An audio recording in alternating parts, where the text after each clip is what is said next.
देश में उपचुनावों की मतगणना अभी भी जारी है। देखिए, सबसे बड़ी बात यह है जिस तरीके से जो रुझान आ रहे हैं उसमें कहीं ना कहीं बीजेपी भी आगे आ रही है तो कहीं कांग्रेस आगे आ रही है।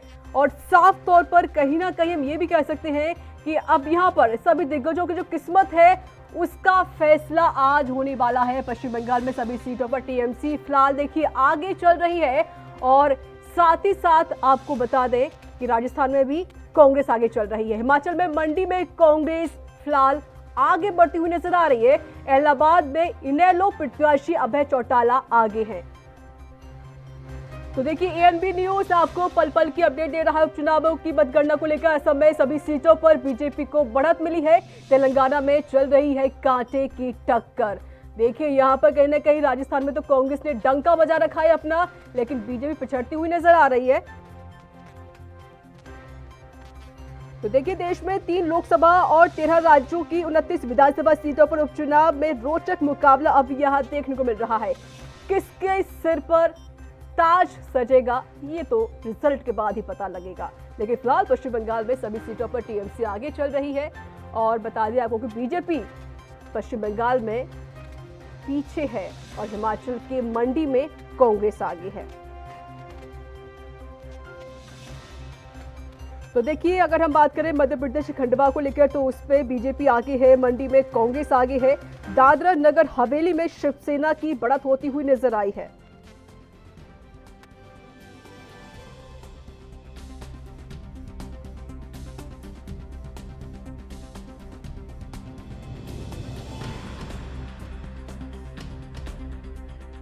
तो आपको अलग अलग राज्यों की अपडेट दे रही है। आपको बता दें कि 8 बजे से मतगणना शुरू हुई जो कि अभी भी जारी है। हालांकि अगर हम बात करें हरियाणा की तो देखिए वहां पर लगभग 7 राउंड की जो वोटिंग थी वो पूरी हो गई और अब 8वें राउंड की वोटिंग भी वहां पर कंप्लीट हो चुकी है और वहां पर अभी बीजेपी की बढ़त, बीजेपी की जीत होती हुई नजर आई है। तो देखिए, आपको अलग अलग राज्यों के अपडेट दे रही है एएनबी न्यूज। आपको लगातार इन उपचुनाव मतगणना को लेकर पल पल की अपडेट आप तक पहुंचा रहा है। तो असम में देखिए सभी सीटों पर बीजेपी को बढ़त मिली है।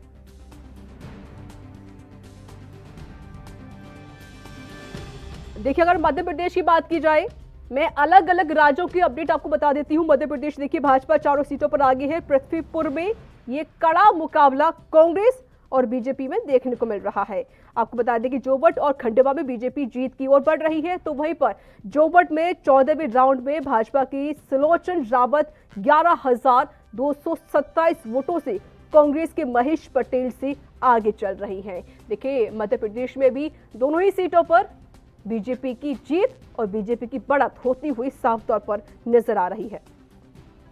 देखिए, अगर बात की जाए बिहार की तो बिहार में देखिए दोनों सीटों पर एनडीए उम्मीदवार का पलड़ा भारी है। देखिए, यहां पर भी एनडीए की जीत, सरकार भी गठबंधन में और अब यहां पर एनडीए की उपचुनावों में भी जीत होती हुई नजर आ रही है। देखिए, साफ तौर पर इस तरीके से हम कह सकते हैं कि दो यहाँ पे सीटें हैं जहां पर अभी कांटे की टक्कर चल रही है। दोनों सीटों पर कम अंतर से दोनों पार्टियां, चाहे वो आरजेडी हो या फिर वो जेडीयू हो, आगे पीछे चल रही है। यानी कि आगे पीछे का ही थोड़ा सा अंतर आरजेडीयू और जेडीयू में दिखाई दे रहा है। और वहीं उपचुनाव में एनडीए ने तारापुर से जेडीयू नेता और कुशवाहा जाति से आने वाले साल के 365 दिन 24 घंटे और 7 दिन हर हालात वाकयात की, हर खबर की, हर दस्तक को देखने के लिए एएनबी न्यूज के YouTube चैनल को करें सब्सक्राइब और Facebook पेज को करें follow.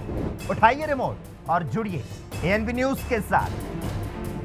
Tata sky channel number 1927 और एयरटेल चैनल नंबर 356 पर अब ANB news Jio TV, Mobi app, Airtel Xtreme OTT, Instagram, Twitter, Google Play और ऐप स्टोर पर भी अवेलेबल है।